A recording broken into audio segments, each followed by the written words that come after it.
हे आंबेडकरी समाजाला मिळणारं आरक्षण आणि त्यामुळे होणारी त्यांची प्रगती ही याच्या डोळ्यामध्ये खुपते आहे. कारण हे 3.5% वाले यांनी सर्व आरक्षण जरी केलं तरी 3.5%च्या वरती याचं पॉप्युलेशन नसल्यामुळं त्यांना मिळणार तरी किती. आणि आज आंबेडकरी समाज या खरं म्हणजे 1961 ला एससी समाजाचं 13% ही लोकसंख्या होती.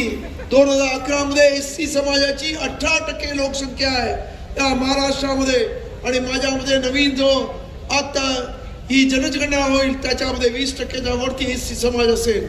त्यामुळं तुमचं महाराष्ट्रातलं आंबेडकरी समाजाचं प्रमाण हे 10%च्या वरती आहे, लक्षात घ्या. आणि 10%मधले 5% जरी शिकलेले आणि जागेवरती वेगळ्या गेलेले असते तरी ते मनुवाद्यांच्या पेक्षा कितीतरी पुढे जातात ही त्यांना भीती वाटते. आणि त्यामुळेच हे आरक्षण अप्रत्यक्ष पद्धतीने संपवण्याचा प्रयत्न ही मंडळी करत आहे. तेव्हा माझं आपल्या सर्वांना आव्हान आहे की आज तुम्ही सर्वजण एकत्र येत आहेत. अख्ख्या महाराष्ट्रामध्ये आंबेडकरी समाज एकत्र येत आहे. अनुसूचित जात मी आंबेडकरी समाज म्हणजे त्या संपूर्ण 59 जातींना आंबेडकरी समाज समजतोय.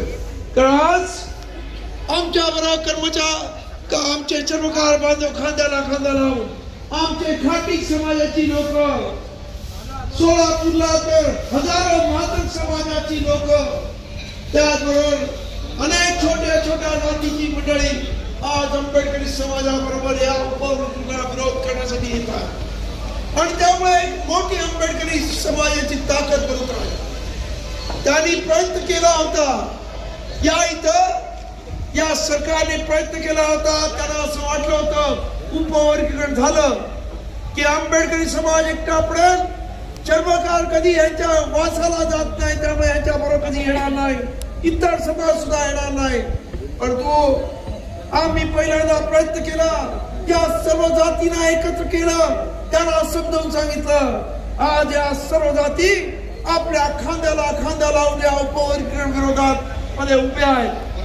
आणि आज या तुमच्या बुलढाण्यामधून या सरकारला मी सांगू इच्छितो की आमच्या नादी लागू नका.